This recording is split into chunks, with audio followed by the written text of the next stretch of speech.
বিচার বিচার চাই জালো রে জালো আগুন জালো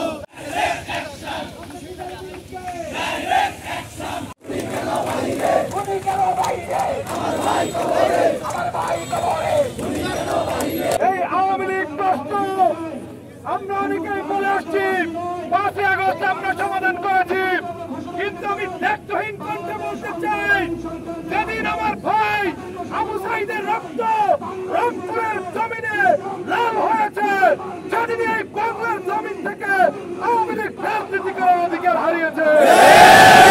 আবু সাঈদের রক্ত নয়, মুক্তর রক্ত, ওয়াসিমের রক্ত, শান্ত রক্তের মাধ্যমে জুলাই এই সমস্যার সময় পার হয়ে গেছে।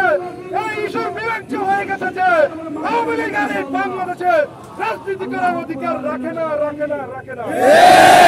রাজনৈতিক দল তার কাজ হচ্ছে রাজনীতি করা, কিন্তু সে যখন রাজনীতি বাদ দিয়ে গণহত্যায় মেতে ওঠে, সে যখন খুন চাষের রাজত্বে মেতে ওঠে, তখন তাকে এই অঞ্চলের নাৎসি পার্টি হিসেবে বিলুপ্ত করা ছাড়া আর কোনো উপায় থাকতে পারে না।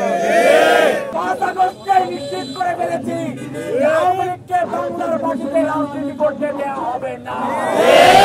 আওয়ামী লীগ যদি বাংলার মাটিতে আসতে চায়, তাহলে 2 সহস্রাধিক শহীদ ভাইদের জীবন ফিরিয়ে দিতে হবে। 22,000 আহত ভাইদের সংঘর্ষবরণকারী ভাইদের হাত পা ফিরিয়ে দিতে হবে। দৃষ্টিশক্তি হারানো ভাই বোনদের চোখ ফিরিয়ে দিতে হবে। অঙ্গহানি হওয়া ভাই বোনদের অঙ্গ ফিরিয়ে দিতে হবে।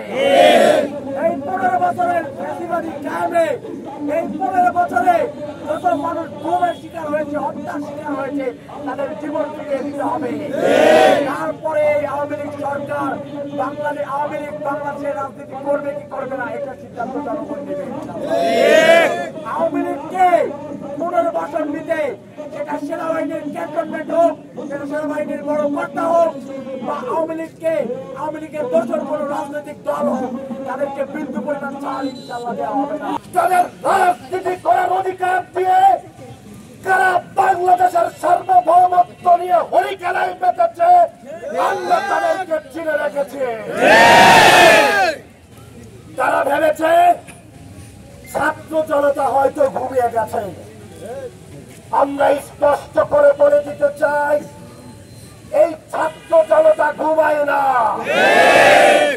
এদেশের জলপাই কালারের সেনাবাহিনী ঘুমিয়ে যেতে পারে, এদেশের পুলিশ, র্যাব, বিজিবি, আর্মি ঘুমিয়ে যেতে পারে, ছাত্র জনতা ঘুমায় না।